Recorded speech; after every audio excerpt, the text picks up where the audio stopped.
wanni alaafeeyamu hundi dhufee asii ga'ee wanta nuti barbaannu san bakkaan ga'uu kan danda'u wanni alaa galchinu kana galaana irratti eeguu hoo dandeenya sekiur godhuu hoo dandeenya irraan kanaaf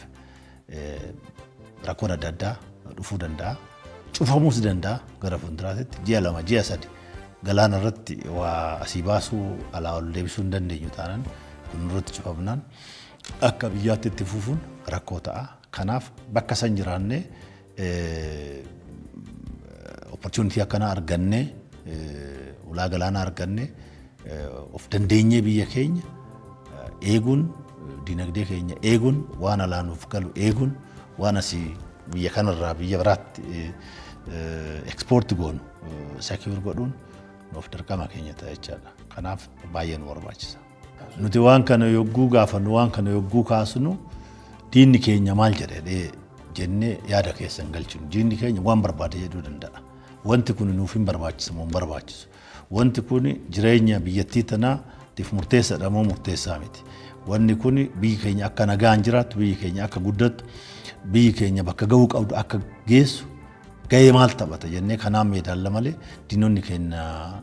maal godhan jennee kanaan ilaalu diinonni keenya kana nurraa kana nu dhowwuu hin danda'anii kana hojjechuudhaaf kana achiif godhuuf eeyyama diina keenyarraa argachuunis nu barbaachisu even biyya birraatirraa eeyyama argachuun nu barbaachisu nuti kan barbaannu jaalala biyya keenya keessan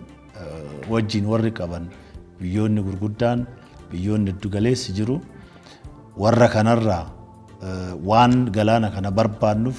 ka'umsa isaa karaa amansiisaa ta'een justify goonee dhiyeessine isaan sagalee akka nu kennan akka nu gargaaran dhugaa qabdii isii bira ture yeroo wayii keessatti dhabdee kanoo qabaachuu baatte akka biyyaatti itti fuufuu hin dandeessu wanni kun yeroo ammaatitti waan murteessaa ta'eedha kanaan malee guddachuun akka biyyaatti itti fufuun kabajamanii jiraachuun guddatanii jiraachuun of danda'uun hiyyummaa keessaa ba'uun hin danda'amu jedhanii akka nu hubatan justify goone akka nu gargaaran goone deeggarsa akka argannu goone waan kana achiif goona karaa dippiloomaatiik ta'een karaa dippiloomaasiitiin hojii dippiloomaasiitiin jechuudha kanaaf diinonni keenya kanarratti waan barbaadanis yoo jedhan nuuf